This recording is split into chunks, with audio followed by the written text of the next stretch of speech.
부활의 증인 열전 특별 새벽기도의 세 번째 아침입니다. 함께 기도하겠습니다. 영원한 생명과 소망이 되시는 우리 하나님 아버지, 예수 그리스도를 죽음에서 다시 살리셔서 우리에게 부활의 산 소망을 주시니 감사합니다. 우리의 옛사람은 주님과 함께 십자가에 장사 지내고 이제는 날마다 예수 그리스도의 부활의 생명으로 살아가도록 성령으로 도와주시옵소서. 예수님의 부활을 목격한 제자들처럼 온전히 새로워져서 큰 기쁨과 감격으로 예수 그리스도의 부활의 복음을 전파하는 부활의 증인들 되게 하여 주옵소서. 예수님의 이름으로 기도하옵나이다. 아멘. 찬송가 170장 함께 부르겠습니다.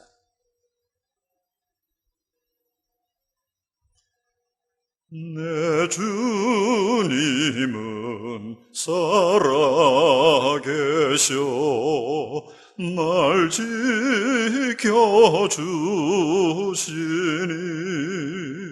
그 큰 사랑 인하여서 나 자유 얻었네. 나의 구원 되신 주님, 내 소망 되신 주, 항상 나와 함께 하셔 곧 다시 오시리. 나를 거룩하게 하려 주 나를 부르니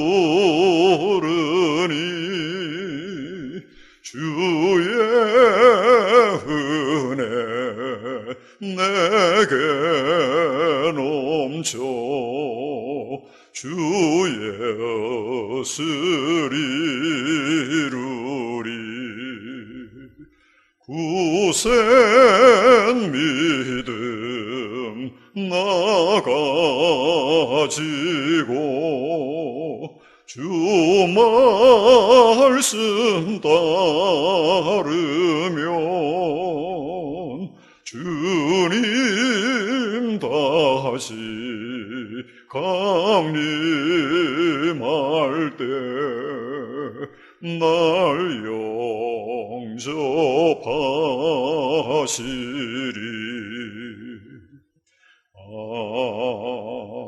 아멘. 하나님의 말씀은 요한복음 20장 21절부터 23절까지 말씀입니다. 이제 말씀을 봉독합니다. 예수께서 또 이르시되 너희에게 평강이 있을지어다. 아버지께서 나를 보내신 것 같이 나도 너희를 보내노라. 이 말씀을 하시고 그들을 향하사 숨을 내쉬며 이르시되 성령을 받으라. 너희가 누구의 죄든지 사하면 사하여질 것이요 누구의 죄든지 그대로 두면 그대로 있으리라 하시니라. 아멘. 부활하신 예수님께서는 두려움에 떨며 문을 걸어 잠근 채 다락방에 있는 숨어있는 제자들을 찾아오셨습니다. 그 제자들은 결정적인 순간에 주님을 버리고 배신했던 어쩌면 정말 형편없는 그런 사람들이었습니다. 그럼에도 불구하고 주님은 그 못난 제자들을 꾸짖지 아니하시고 그들에게 당신의 평강을 부어주셨던 것을 우리가 어제 아침에 묵상을 했습니다. 생각하면 생각할수록 참으로 주님의 사랑은 크고 위대합니다. 그런데 오늘 우리가 본문 21절을 통해서 주님의 더 큰 사랑을 발견하게 됩니다. 예수께서 또 이르시되 너희에게 평강이 있을지어다. 아버지께서 나를 보내신 것 같이 나도 너희를 보내노라. 나도 너희를 보내노라. 주님께서 그렇게 말씀합니다. 주님을 버리고 도망갔던 그들에게 평강을 부어주셨을 뿐만 아니라 계속해서 당신의 제자로 변함없이 쓰시겠다 하는 약속입니다. 여전히 부족하지만, 여전히 허물투성이지만 여전히 문제 덩어리지만 그러나 당신의 제자로 계속 신뢰해 주시겠다는 주님의 놀라운 언약입니다. 부활의 주님은 그런 못난 제자들도 변화시키시고 새롭게 해주실 능력을 가지고 계신 분이시기 때문입니다. 우리는 사도행전을 통해서 주님의 제자들, 즉 사도들의 행적을 잘 알고 있습니다. 환난과 핍박은 물론이요, 죽음마저도 두려워하지 않았던 사도들은 참으로 위대한 신앙인들이었습니다. 그러나 정말 위대한 분은 한때 형편없던 배신자들이었던 그들을 그런 사도들로 만들어주신 주님이셨습니다. 그 위대한 주님께서 우리의 주님이 되신다고 하는 것 여러분 알고 계십니까? 그 위대한 주님께서 오늘 우리를 있게 하셨습니다. 만일 그분이 아니셨던들 우리 같은 죄인이 어찌 구원받은 백성이 될 수가 있었겠습니까? 그 주님이 지금 우리와 함께 계십니다. 뿐만 아니라 우리의 중심이 그분을 향하는 한 주님은 우리를 새롭게 하시고 사용해 주실 것입니다. 부족한 우리를 통하여 당신의 생명의 역사를 이루어 가실 것입니다. 제자들을 보내셔서 이 세상에 주님의 복음을 전하게 하셨던 그 주님이 이제는 우리를 세상으로 보내셔서 동일하게 주님의 뜻을 이루어 가실 것입니다. 우리를 부활의 증인으로 사용해 주실 것입니다. 그런데 예수님께서는 나도 너희를 보내노라 제자들에게 그렇게 말씀하실 때 아무런 원칙 없이 제자들을 그냥 보내신 게 아니라고 하는 것입니다. 제자들 또한 아무 원칙 없이 그냥 자기들 신념으로 세상으로 간 게 아니라고 하는 것입니다. 만약 그랬더라고 하면 제자들은 세상의 빛이 되기는커녕 이전처럼 똑같이 형편없는 그런 사람들이 되고 말았을 것입니다. 주님께서 제자들을 보내실 때 거기에는 분명한 원칙이 있었습니다. 그 원칙이 바로 이런 겁니다. 아버지께서 나를 보내신 것 같이 나도 너희를 보내노라. 주님이 그렇게 말씀합니다. 하나님 아버지께서 예수님을 이 땅에 보내신 것과 같이 제자들을 보내시는 것, 그게 주님의 원칙이었습니다. 다시 말하면 주님께서 하나님 아버지에 의해서 이 땅에 오신 것처럼 주님에 의해 그리고 주님의 보내심을 받아 가는 것, 그게 제자들이 지켜야 될 원칙이었던 것입니다. 한마디로 주님의 보내심을 받은 제자들이 지켜야 할 원칙이란 바로 예수 그리스도께서 이 땅에서 하나님의 명령에 따라서 보여주셨던 그리고 사셨던 주님의 삶이었습니다. 주님께서 제자들을 보내시는 목적은 제자들을 통해서 주님 당신의 삶을 보여주시기 위해서입니다. 참 진리의 삶을, 참 생명의 삶을, 참 사랑의 삶을 제자들의 일거수일투족을 통해서 만방에 드러내시기 위함이었습니다. 실제로 이 이후의 제자들은 철저하게 이 원칙을 지킵니다. 그들은 자신들을 주님의 십자가 뒤에 온전히 감추옵니다. 온전히 그리스도 안에 자신들은 감추고 그들을 통하여는 오직 길이요 진리요 생명 되신 예수 그리스도만 나타나게 했습니다. 이게 변화된 제자들의 삶이었습니다. 그래서 사도 바울 같은 이는 이렇게 고백합니다. 오직 전과 같이 이제도 담대하여 살든지 죽든지 내 몸에서 그리스도가 존귀히 되기를 원한다. 이 정도로 철저하게 주님의 제자들은 주님이 보내신 그 원칙에 충실했습니다. 그 결과 그들을 통해서 못난 배신자들의 모습이 아닌 생명과 구원의 역사가 그들이 가는 곳곳마다 드러났던 것을 우리는 성경을 통해서 알게 됩니다. 만약 제자들이 이처럼 주님께서 주신 그 원칙에 충실하지 않았더라고 하면 그들이 아무리 주님을 사랑하고 또한 아무리 많은 사람들에게 그리스도의 복음을 증거했다고 해도 사람을 살리는 생명의 역사는 그들을 통해서 일어나지 않았을 것입니다. 나도 너희를 보낸다 하는 이 주님의 말씀은 2000년 전 제자들에게만 국한된 말씀이 아닙니다. 2000년이라고 하는 시간과 공간을 초월하여서 주님을 믿는 오늘 우리 모두에게 동일하게 주어진 주님의 명령입니다. 우리는 주님의 구원과 주님의 생명 그리고 진리를 이 세상에 보여주기 위해서 삶의 현장으로 보냄받은 사람들입니다.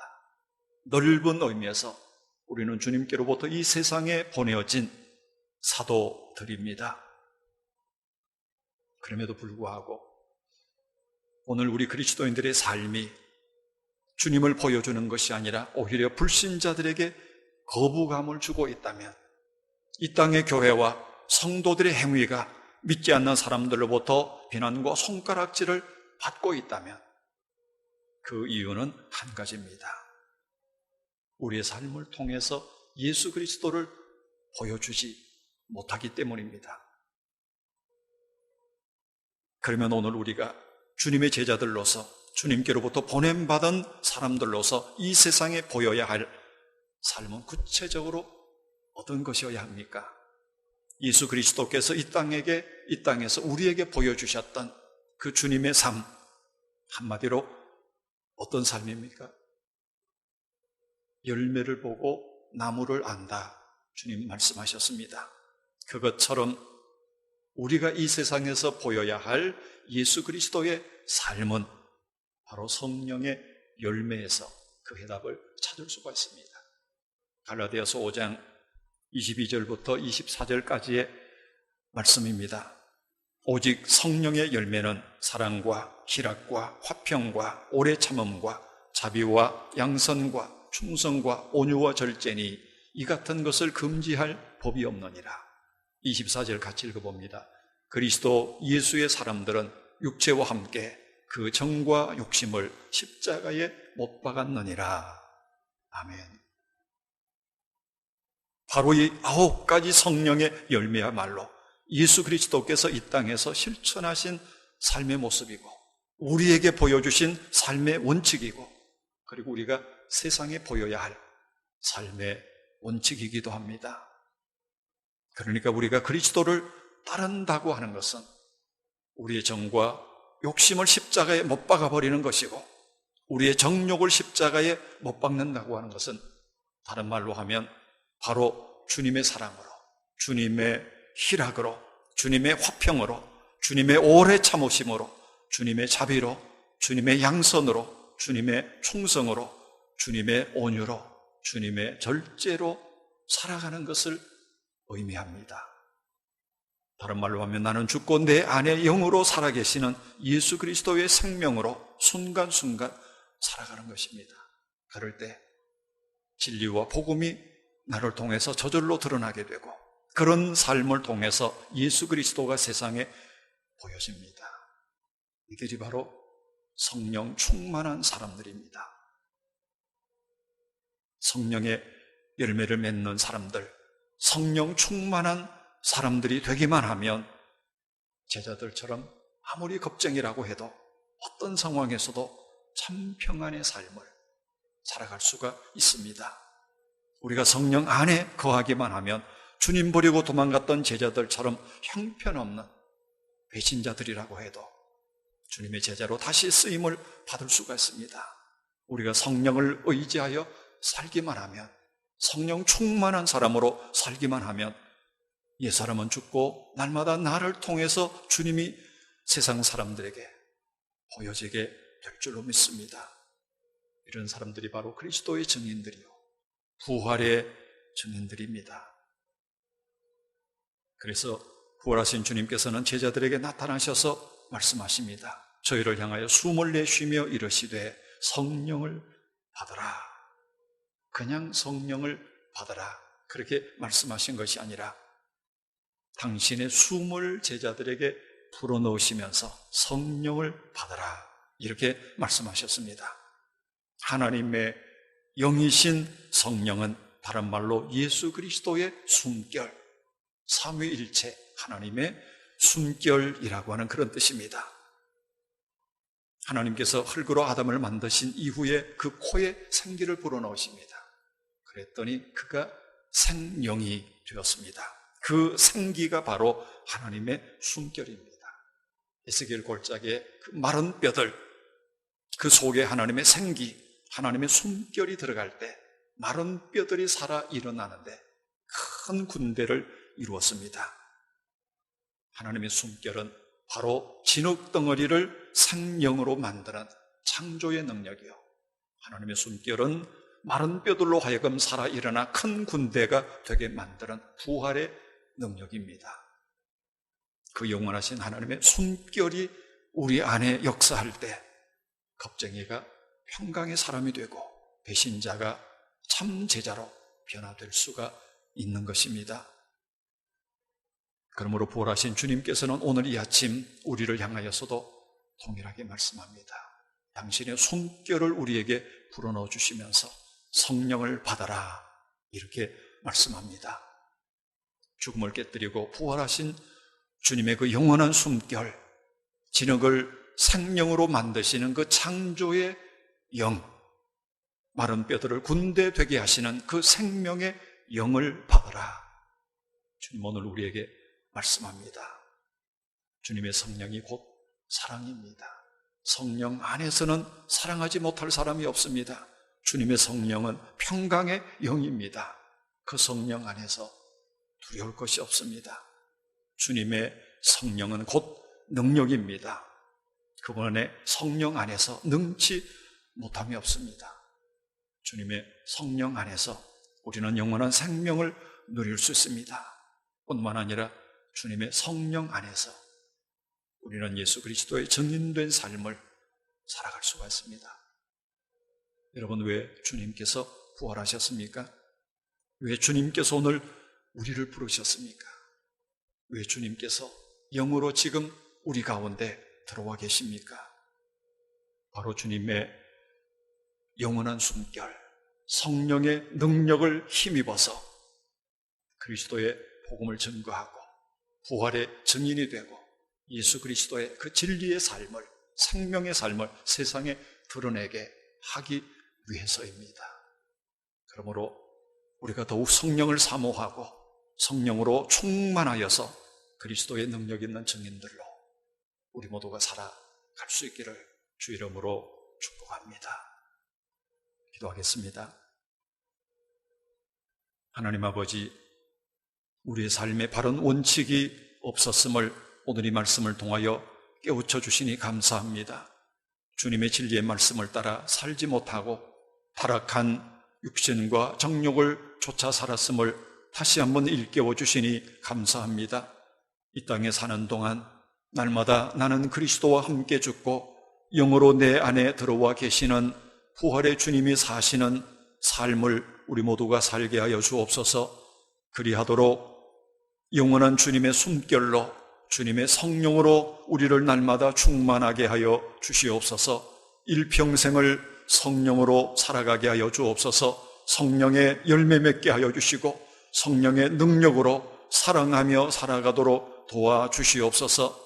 그리하여 아버지께서 주님을 보내신 것처럼 우리도 주님의 보내심을 받은 참다운 그리스도인이 되고 세상의 빛이요 소금으로 살아가게 하여 주시옵소서. 우리의 일거수일투족을 통하여 주님을 나타내고 주님의 거룩한 삶을 세상에 보여주며 살아가는 주님의 증인들, 부활의 증인들 다 되게 하여 주시옵소서. 우리 주 예수님의 이름으로 기도하옵나이다. 아멘. 하늘에 계신 우리 아버지, 아버지의 이름을 거룩하게 하시며 아버지의 나라가 오게 하시며 아버지의 뜻이 하늘에서 이루어진 것 같이 땅에서도 이루어지게 하소서. 오늘 우리에게 일용할 양식을 주시고 우리가 우리에게 잘못한 사람을 용서하여 준 것 같이 우리의 죄를 용서하여 주시고 우리를 시험에 빠지지 않게 하시고 악에서 구하소서. 나라와 권능과 영광이 영원히 아버지의 것입니다. 아멘. 이제 우리가 합심해서 기도하겠습니다. 먼저는 우리의 중심이 늘 주님을 향하게 하셔서 주님 닮은 사람으로 변화되게 하여 주옵소서. 그리고 보냄받은 제자로서 예수 그리스도를 세상에 보여주는 삶을 살게 하여 주옵소서. 성령으로 충만하여 예수 그리스도의 부활의 증인으로 살게 하여 주옵소서. 이 합심 기도 제목과 함께 개인의 기도 제목들 가지고 기도하겠습니다.